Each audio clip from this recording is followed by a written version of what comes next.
Hello everyone, मैं हूं सुमित रॉय। स्वागत है आप सभी का मेरे यूट्यूब चैनल क्योस 39 में। तो प्रीवियस वीडियो में मैंने आपको इंटरेस्टिंगली प्रूव करवा के दिखाया था कि 0 1 के इक्वल है, और आप सभी को चैलेंज भी दिया था कि आपको ढूंढना था कि किस वाले स्टेप में जो है वो मैथमेटिकल एरर है।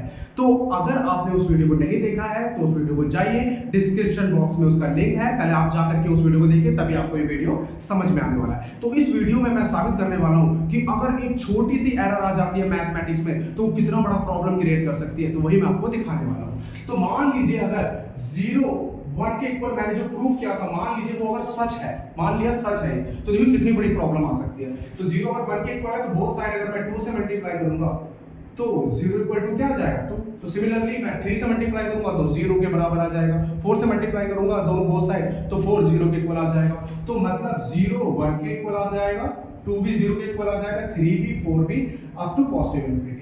अगर मैं -1 से मल्टीप्लाई करता हूं तो -1 भी 0 के इक्वल आ जाएगा, -2 भी ऐसे मल्टीप्लाई करेंगे तो माइनस इंफिनिटी तक सारे इंटीजर्स किसके इक्वल हो जाएंगे 0 के इक्वल। अब देखिए अगर रियल नंबर लेते हैं कोई भी, तो कोई भी रियल नंबर अगर लूंगा मैं तो वो रियल नंबर मैं डेसिमल में रिप्रेजेंट कर सकता हूं। अब डेसिमल में लिख सकता हूं तो डेसिमल में कैसे होंगे, या तो रैशनल होगा या तो इरेशनल होगा, और वो भी कैसे होंगे terminating, non terminating, repeating and non terminating and non repeating, यही हो सकते हैं। तो कोई भी अगर एज्यूम कर लीजिए, कोई भी अगर आपने एक नंबर लिया, मान लीजिए कि आपने एक नंबर लिया 1.256, ये एक मैंने नंबर ले लिया टर्मिनेटिंग रियल नंबर। तो क्योंकि ये सारे इंटीजर्स हैं और सारे इंटीजर 0 के इक्वल है, तो ये भी 0 के इक्वल, 0 0 0, तो ये सारा का सारा ओवरऑल 0 के इक्वल होगा। इसका मतलब है कोई भी रियल नंबर अगर मैं लूंगा, चाहे वो टर्मिनेटिंग हो नॉन टर्मिनेटिंग हो, तो उसको मैं लिखूंगा तो इंटीजर्स की फॉर्म में डेसिमल में, तो वो सारे के सारे क्योंकि इंटीजर 0 के इक्वल है तो सारे के सारे रियल नंबर भी किसके इक्वल हो जाएंगे 0 के इक्वल हो जाएंगे। तो इसका मतलब है सारे रियल नंबर जो है वो 0 के इक्वल हो गए। अब सारे रियल नंबर 0 के इक्वल हो गए तो हम आते हैं साइंस में। अब साइंस के फिजिक्स की अगर मैं बात करूं तो उसमें दो फिजिकल क्वांटिटी सबसे इंपॉर्टेंट है, एक फोर्स और दूसरा जो है एनर्जी।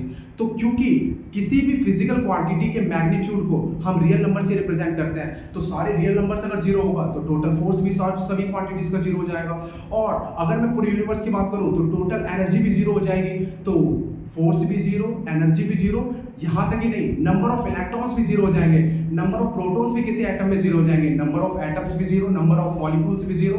तो कोई भी मैटर जो है एग्जिस्ट ही नहीं कर सकता क्योंकि उसका मास भी 0 हो जाएगा।